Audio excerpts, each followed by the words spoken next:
Yo, what's up, everybody? It's your man, Bullet Man, and I'm here with a new series I'm starting, and I'm starting up a podcast, and I actually got a couple of my friends here, and I'm going to introduce them right now. So the first guy we got here is Joe Braun, also part of the Lost Prophets. That's his YouTube channel, and I'll leave all these guys' YouTube channel links so you can check them out after the video. So say hi, Joe. Yo, what up, everybody? And then my next guy I got is Jackhammer73, also known as Jake. And say hello, Jake. Hey, what's up, guys?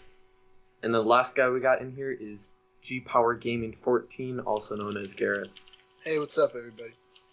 Alright, so we got some topics that we're going to talk about, a lot of trending topics. So let's get right into it. So the first topic I got is the Packer game that happened on Sunday against Seattle Seahawks, and some of the missed opportunities that happened. Something first that I want to start at. The first missed opportunity that I think happened that game is when the Packers were third and goal, right? I think it was their first drive, if I'm not mistaken. And anyways, they were like right at the goal line. And then it was third and goal. They don't get that. And then it was fourth and goal, and they end up kicking a field goal. Do you guys remember that? Yeah, I do. Pretty Now, do you guys think that Mike McCarthy, he ended up going for the field goal and they ended up kicking the field goal? And I knew if the Packers were going to do this all game, they're not going to win the game. I knew they had to score touchdowns that was going to win the game. And they decided to go to field goal. Do you guys think that was a good decision? Well, first, let's go. I think we should go back to before that. Because if you know, they were in the red zone before that on their first drive, and then they threw a pick to Richard Sherman, but then it was re-picked by Clinton Dix. And I think that they should have really capitalized on the ability to, re-intercept the ball, because Clinton Dix had like 4 interceptions that game, and they most of the time they weren't able to capitalize on it, which is a big thing. But yeah, I think fourth down situation, you might as well go for it. Like, you're on 1 yard line. If you don't get it, the other teams on 1 yard line, it's not like they're gonna really come back from that all the time, but. And when you said Richard Sherman had that pick, actually I got an update from Bleacher Report, I think on Monday. Richard Sherman's interception on that play, the defense was actually offsides, and they did not call it. Oh, so yeah. That's very interesting. Yeah. That is... I don't think it would have really affected the game too much, but it definitely... No, because really that Seahawks drive then really didn't change much. It was because really, when you think about it, the Packers still got back into the red zone. Very true. And then I think, did they only have 1 touchdown that game? I think so. Yeah. Mason Crosby did a lot. He got 5 field goals. That's sad. What was another missed opportunity you guys want to hit up? Well, the whole season, their red zone offense was just horrible. I mean, I think when they played Detroit in the last game, Detroit had a penalty that set them up with a first and goal, and they just didn't get any of those into the end zone, so they just couldn't power it into the end zone when they got down to the 1 yard line. Yeah, you're right. I remember this season, if they were in the red zone, they could not finish drives. That was something. Like, and why do you think that is? Because they've got like good receivers, as in crap.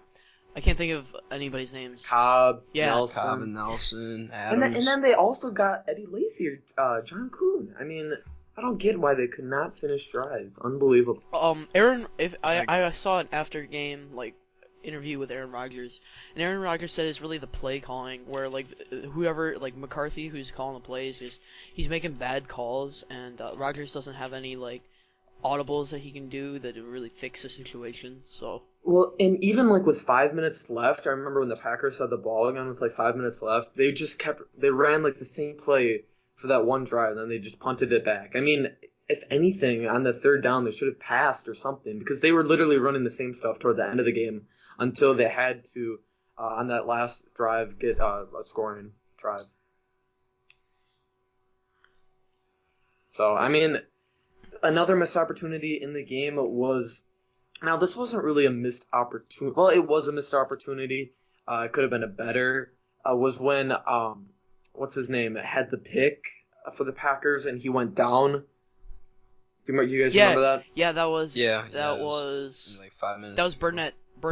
Yeah, Morgan Burnett. Yeah, I believe he got the pick, and just then laid down with Julius Peppers told him to go down. But I heard another thing from Bleacher Report. They're looking from this one thing, and they had like an image view, and apparently he had like a full field, so he pretty much could have scored, and that would have been your dagger. And even if he couldn't have scored, he would have gotten better field position, which would have allowed the Packers to have a better chance of scoring.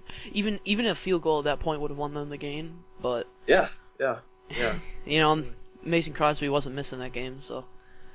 And like toward the end of the game, of course, when Seattle drove it downfield with Marshawn frickin' Lynch, they scored, and then remember they had the onside kick. We all know what happened.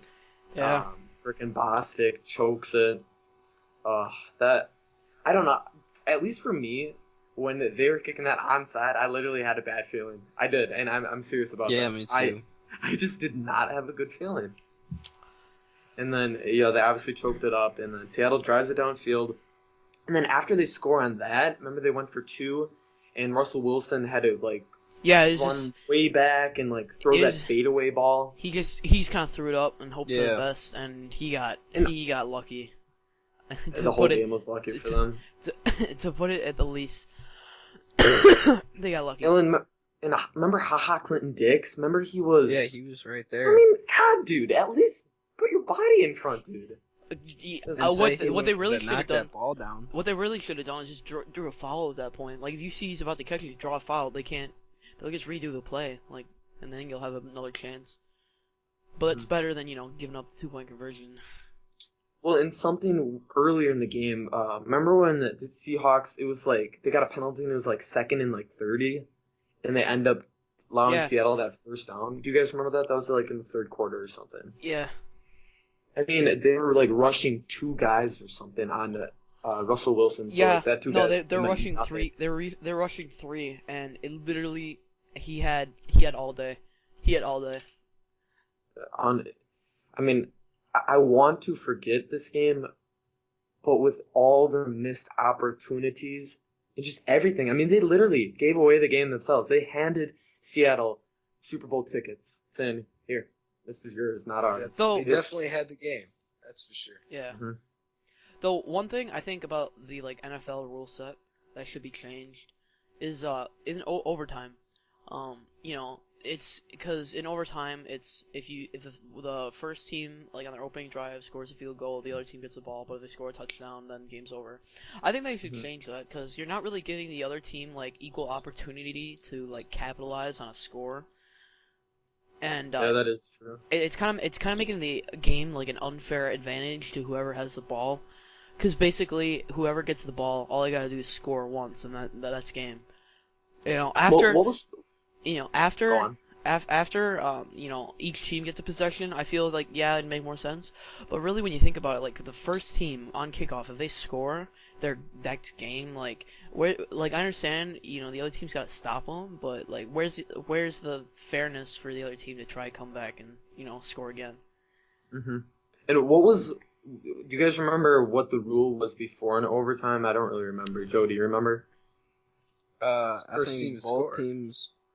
What's that? Yeah, was it always like that? Yeah, it was first team to score. It's just straight up first team to score wins.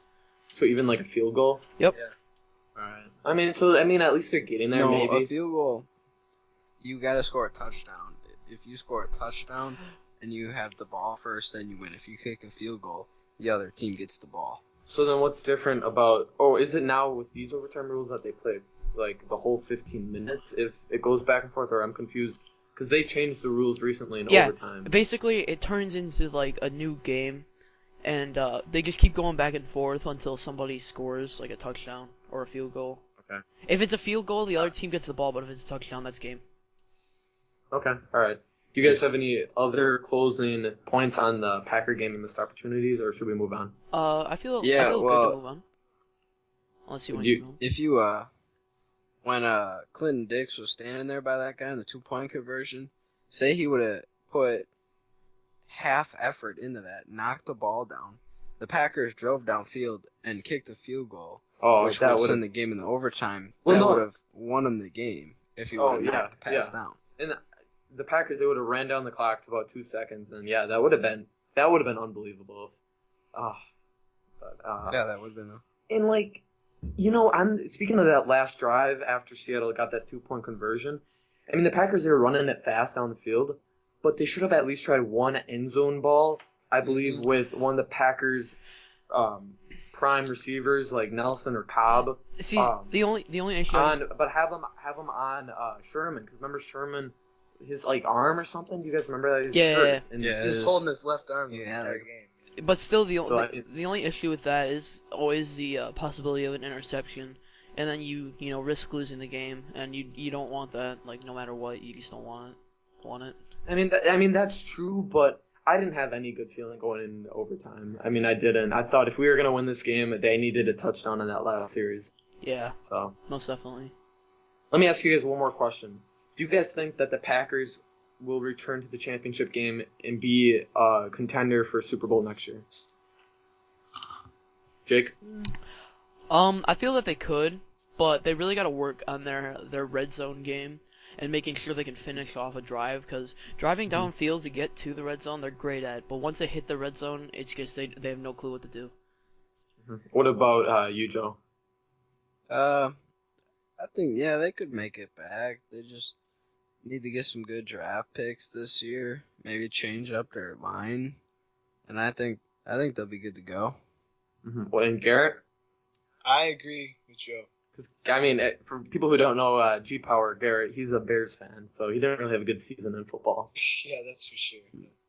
All right, so now we're going to move on the other side of the NFL. We're going to move on to the AFC Championship game. I'm sure you guys all heard about the deflation gate, where supposedly the Patriots staff or organization or whatever deflated the balls or something for the Colts side. Who wants to start off this topic? Joe, you had a pretty good read on this. Or Jake? I'll start it, because I just want to give some background. So basically, the rule is that each team brings 12 balls, and you don't use the other team's footballs during the game. You use your own footballs, and footballs have like a range of like what air pressure they have to have inside of them. And so what people speculate is that the Patriots deflated their own balls because, it was stormy that game, and a deflated ball makes it a lot easier to grab and catch. Okay. All right. Joe? Well, they deflated their balls, so what? Blunt had 3 rushing touchdowns, and the Colts only had 7 points. So, yeah, they were just the better team. Now, do you guys think that because Belichick in the press conference that actually went on today, Belichick and Brady said they didn't know about this until like Monday, then they heard about it.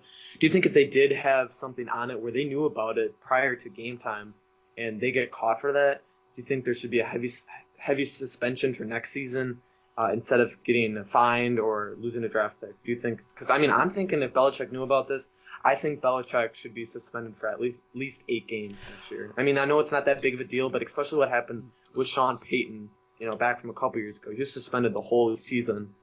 So, that's what I think. Well, with what Joe said, obviously the Patriots still were the better team because they did have 3 rushing touchdowns. So I don't feel, if the game had come down to like some Hail Mary pass where a guy was able to like one-arm it, yes, then I feel like there should be. But because it wasn't very close, and I don't feel that the pressurized balls really mattered. I feel that no, there shouldn't really be a penalty, but there should be a warning, so that way, all teams know, hey, if you do this, you can face heavy penalties. Well, in New England from a couple years ago, remember they had that Spygate thing? Yes. So that was kind of a warning. That's what I'm kind of saying.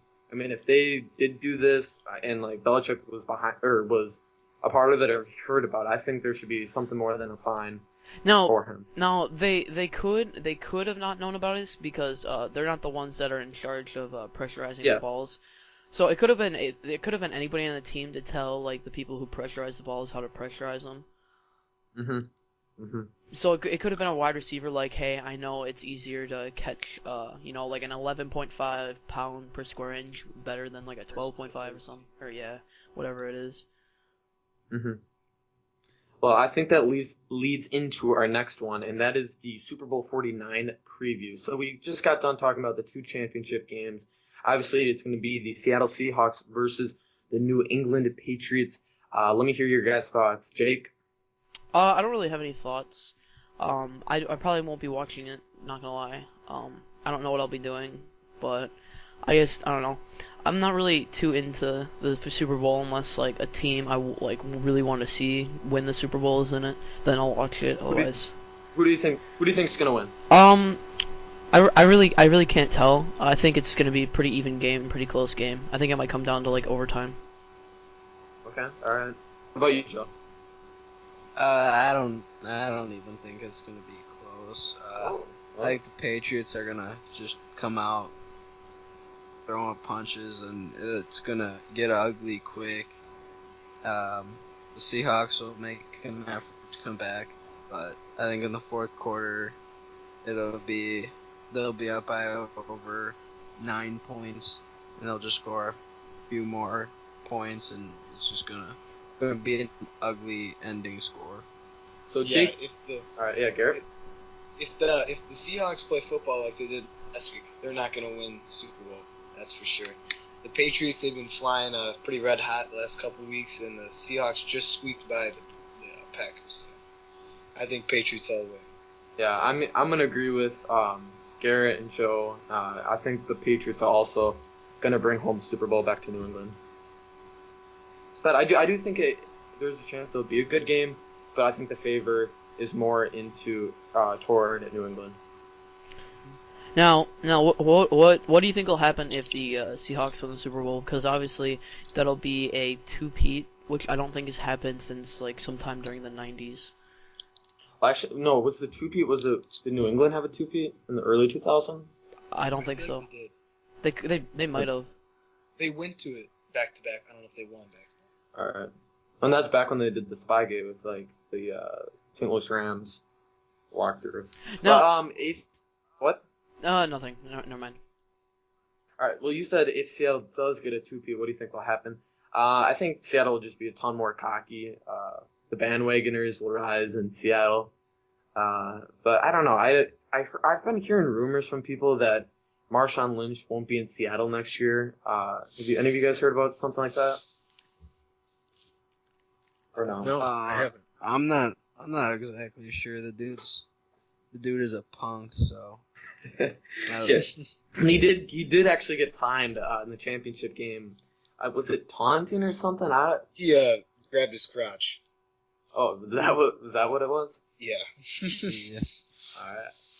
All right. So I think we're done with that topic. Next one is a topic that one of the people in this chat is really into, and that's Ohio State. And this is actually this is going to be talked about, obviously, more when the college football season starts again. But it's something good to talk about right now, since Cardale Jones, quarterback who was the quarterback for Ohio State in the last 3 games, he said that he was going to stay and not go to the NFL draft. And I think that was a pretty good decision. I think a lot of people think that was. But now there's going to be 3 very talented, unique quarterbacks who are going to be fighting for that first number 1 job at Ohio State next year. I want to hear Joe first, because him and I were talking about this in school, and he had a pretty good way of how it should go for these next couple seasons in the quarterback position there at Ohio State. Joe?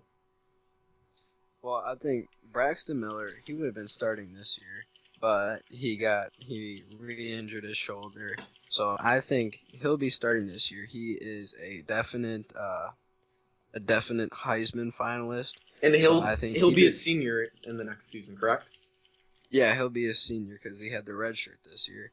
And then I think you redshirt JT Barrett because he broke his ankle. You give him an extra year to heal and to split up the grade of JT Barrett and Cardale Jones, because Cardale Jones already redshirted and JT Barrett didn't, and they're in the same grade. So if JT Barrett redshirts, Cardale Jones will be a senior when JT Barrett's a junior. So then you let Cardale Jones start his senior year, and you let Barrett start his senior year, and they all get to play eventually for Ohio State, and I think they all can contribute to the team. But do you think these guys will have the patience? I mean, because with Cardale Jones, I think he should. I think he should transfer to a different school because I mean he's a very good quarterback, obviously as we saw. So I mean, do you think these college quarterbacks have the patience? Because really, all it takes is one good season. I mean, you can go to the draft and there you go. I don't know. I really think the one guy should have gone to the draft because with Even after playing 3 games. Yeah, with not going to the draft, you risk injury in further seasons, which is the same reason why J.J. Watt, he went to the draft before graduating college and lost a year on Madison football team. It's because it's not worth the risk of injuring yourself. And do you even think a team would risk drafting a guy who's only started 3 games in college football? Do you think a team would risk that? See, the thing is, I don't think it's about starting a game. I think it's, even if you don't start a game, I think if you play a game and it's how you play the game, because really starting it, you're just like doing whatever you feel like doing because you have nothing to like base your decisions upon. But I think once you get into the game more, it's a little harder to make those decisions. And I think that's where like someone who doesn't start but like plays a lot more often, like during the middle of the games, is a lot better at handling those situations where they have to make split second decisions based on prior events that are leading up to what is going on now. Well, he showed us in those 3 games, but I don't know if it's worth. I mean, going to the draft, even if you played 3 games in your college career. I mean, what about you, Joe? Do you think it was a smart decision for Cardale Jones to stick with Ohio State over the draft? I think it was smart because I doubt he's going to get hurt if he doesn't play. Well, he might show up in 2-3 games when they play a team like Purdue and Illinois. Otherwise, he won't be playing much. It'll be probably Braxton Miller playing. And then I think he'll get his chance to play, and eventually he'll wind up making it in the NFL and say he did declare for the NFL draft. What if no team picked him up? Then he doesn't have his college degree. Correct. And he's not playing football anymore. Correct. Yeah, I mean, that's true. And this is a guy who I believe like a year ago or something on Twitter, he said, we don't come to play school, we come here to play football. So that was 2 years ago. 2 years ago. I think. I think what he probably should have done is maybe like go on the draft but not drop out of college and not like dedicate all of his time to the draft, because you could still stay in college while entering the draft. I'm correct in assuming this, correct? Yeah, but you're not eligible to play college sports anymore. Oh, okay, I didn't know that. Yeah, that's how that works. Okay. What about you, Garrett? Then never mind. Honestly, I mean, I think he made the right decision staying at Ohio State. He played 3 games. Yeah, they were 3 really important games, but for all we know, he just had 3 good games. I mean, maybe that's not how he really plays. You never know. Mm-hmm. Really gotta see his true style of play through the next season. Okay. So. How do you guys think? I know this wasn't a topic on the podcast, but it involves college quarterbacks going to the draft. Marcus Mariota and Jameis Winston. Jameis Winston was Florida State quarterback, and Marcus Mariota was the Oregon quarterback. They're both entering the draft. Do you think it was a good decision? Because if Mariota would have stayed, next year would be his senior year, and then Jameis Winston was only a sophomore. I think it was the right decision for Jameis Winston because you seen when he was playing Oregon, he was just horrible. So I don't think it would have been good for him to stay in Florida. So you think he would get worse, even though he's only a sophomore? Yeah, because he's gonna probably make some bad decisions in the off season. If he stays, maybe he'll grow up more once he gets drafted. And he's a phenomenal pocket passer. That's something that Marcus Mariota isn't as good at. And I believe that you got to be a better pocket passer in the NFL if you want to be good. So I think he made the right decision, and I think he will be one of the best quarterbacks of all time. Jameis Winston? Yep. You think teams are going to risk him even with his off-the-field shenanigans? Oh yeah, For sure. he'll at the lowest he'll be the second pick in the draft. So you guys are thinking a quarterback goes number 1?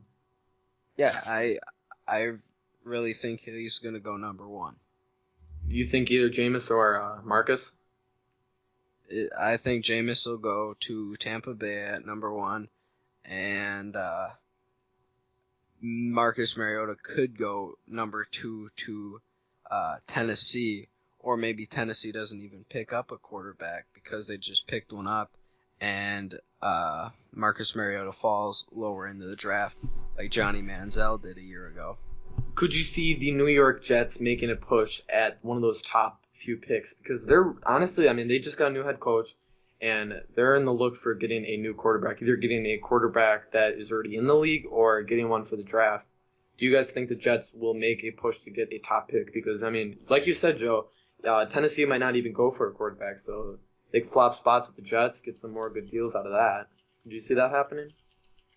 I think it's possible. I mean, it'd be hard for Tennessee to want to give that position away when they get the second pick out of everybody.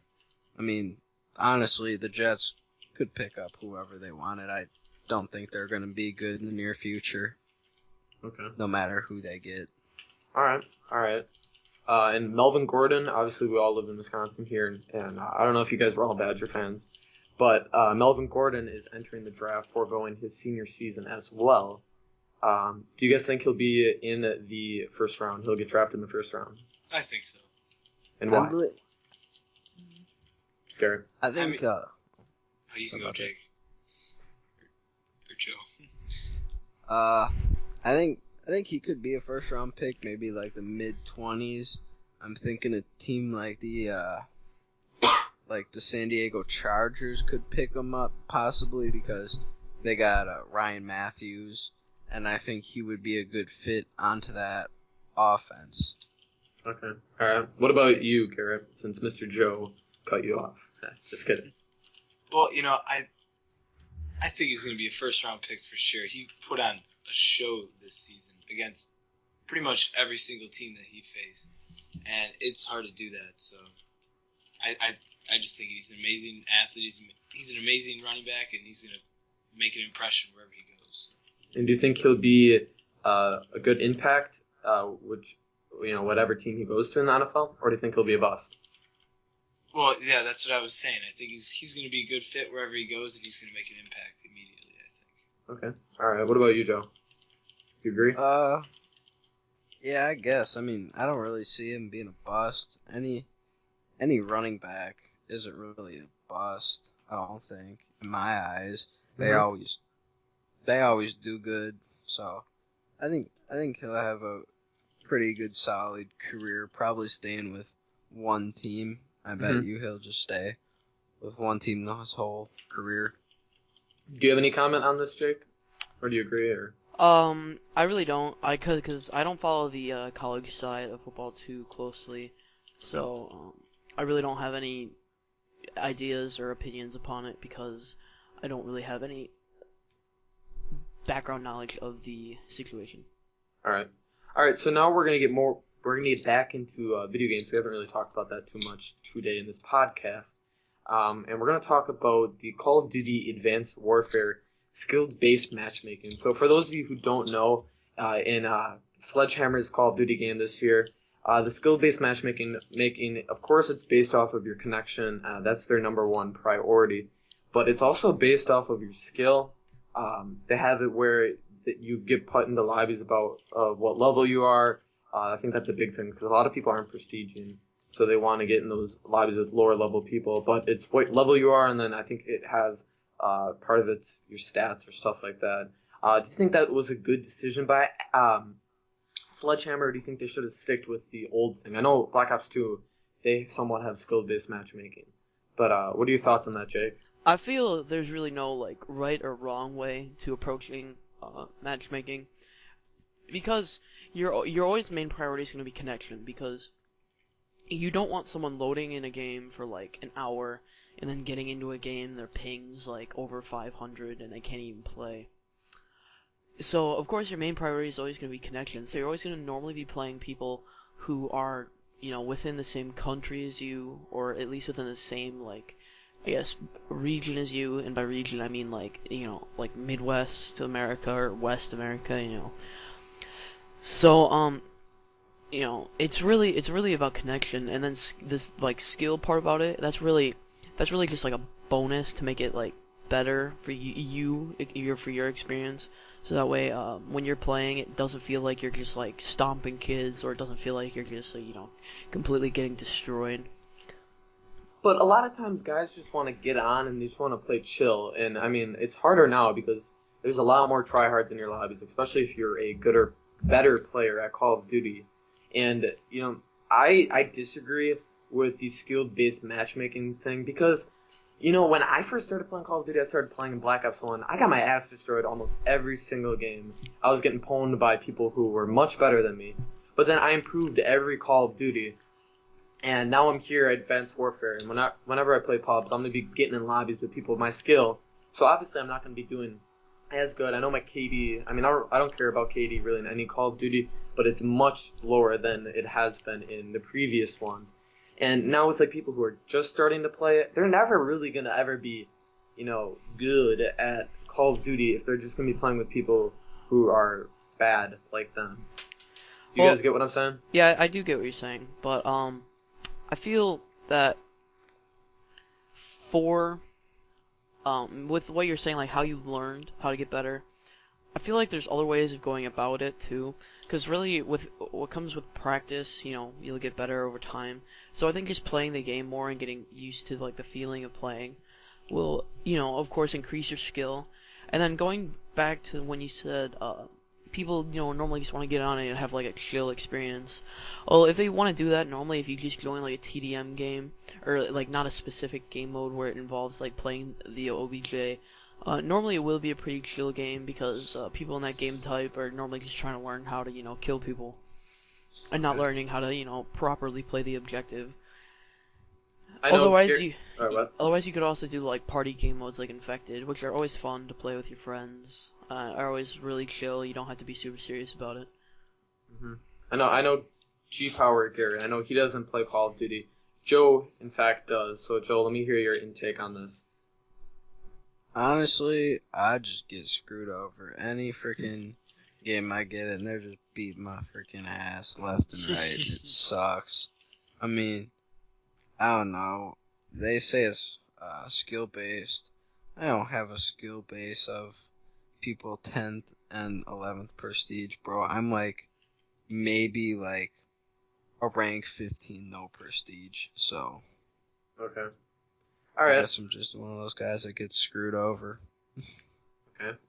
Our last topic we're going to talk about. We're wrapping up this podcast. Hope you guys have enjoyed it so far.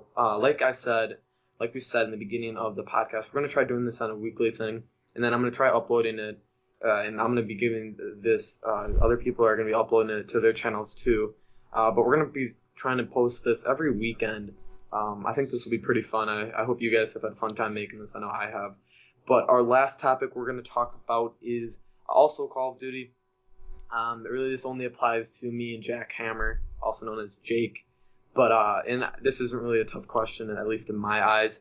But Jake, who do you think is the most dominant Advanced Warfare competitive team as of right now? Well, I'm not gonna go off opinion just yet. But if you go based off of stats and just overall performance, it is definitely Optic Gaming. If you look at the MLG Season 1 rankings, you'll see that Optic Gaming is currently in the number 1 position with by a lot. Yeah, they have over 80 wins. They have I think they have like around 20 losses.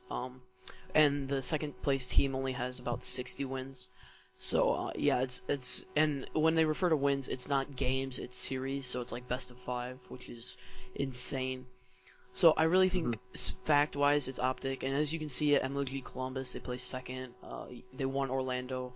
I'm always constantly seeing on Twitter and YouTube how they're winning like online 5Ks and stuff like that. Yeah, every weekend.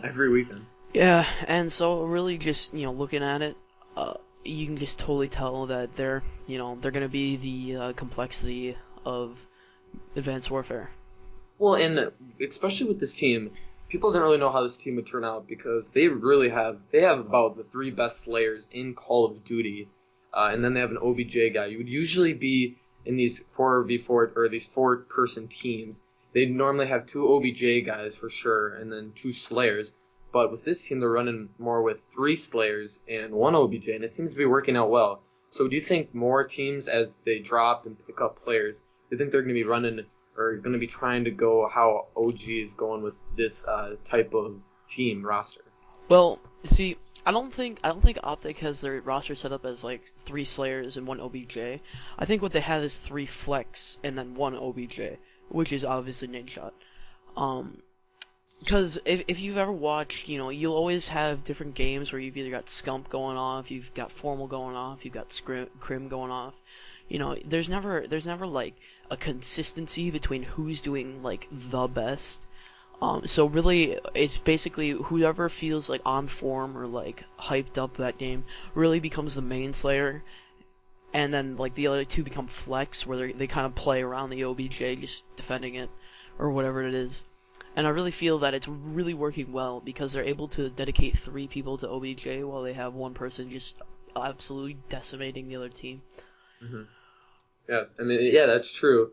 In a lot of these games, I mean, even though they do have, you could say, 3 Slayers, those guys are flex guys. They can be playing the OBJ and still be killing guys left and right. And like you also said, they'll also have that dude who's going to be dropping that 50-plus bomb in hard point and just going off. Now, I want to quick talk about the OBJ player, Nadeshot, and a lot of people are like, oh, Nadeshot sucks. He's gonna get dropped because he sucks. He hardly ever goes positive in games. Well, he doesn't have to. Yeah. See, the reason he ever does is because he always plays the OBJ. And I'm just gonna use hardpoint as an example because hardpoint's a great reason why. So let's say you're playing hardpoint. Nadeshot's probably, it's probably him, maybe Scumpy or Formal or Crim, who's ever, not going off that game, probably holding down that hardpoint. And so what he's going to be doing, he's going to be trying sitting in like a location where he can guard as many entrances or exits as he can, so that way no one can overtake the hill. Now, with his teammates, absolutely destroying the other team, he really doesn't have any opportunity to get other kills. So that's why you don't see him getting many kills. He really only gets kills where he absolutely has to. And then the reason he dies so much is because if you're sitting, in hardpoint on a hill, you're going to be having nades flying in, you're going to be getting stunned. Especially when you're going against the best players in the world. Yes. Let's be honest. And you're going to have no clue what's going on. And you're not, like, if you get stunned, you're probably going to get triple stunned. And you're going to have no clue where everybody is. And you're going to die repeatedly. It's just something that's going to happen.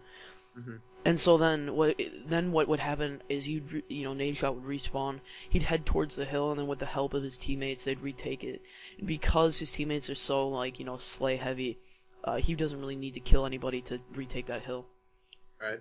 And I'm going to end off on one question about the best team in Advanced Warfare right now. Call of Duty Championships are coming up. It's going to be, I think it's in March, or, it's soon. Who do you think is going to win, Jake? Because these are, for those of you that don't know what Call of Duty Championships are, it's the best teams in the world going at it for the big prize money. I think there'll probably be a European team that comes up and does decently well. Maybe not win it, but I think there'll probably be a European team that makes it into the finals. As for an American team that makes it into the finals, it's still really early in the game's life. Mm-hmm. Yeah. And so I feel even though how dominating Optic has been, I still feel that, as you saw, they lost to FaZe. Of course they can't win every game. So I really do feel that there is a potential for a win for some other American team to come up and win COD champs and become in the finals from America. So I think it's going to be a European team versus an American team.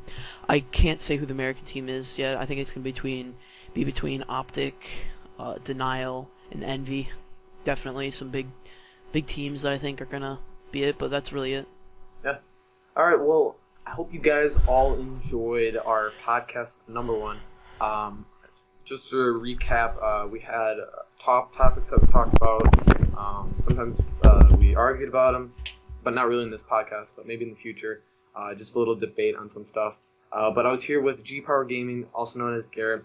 I was with Jake, also known as Jackhammer, and then Joe, also known as the Lost. What's your name, Joe? He just made his Lost channel. Profits. The Lost Profits. All right. I hope you guys enjoyed. I'll leave all their links down below. Until next time, I'll see you guys later. Peace out.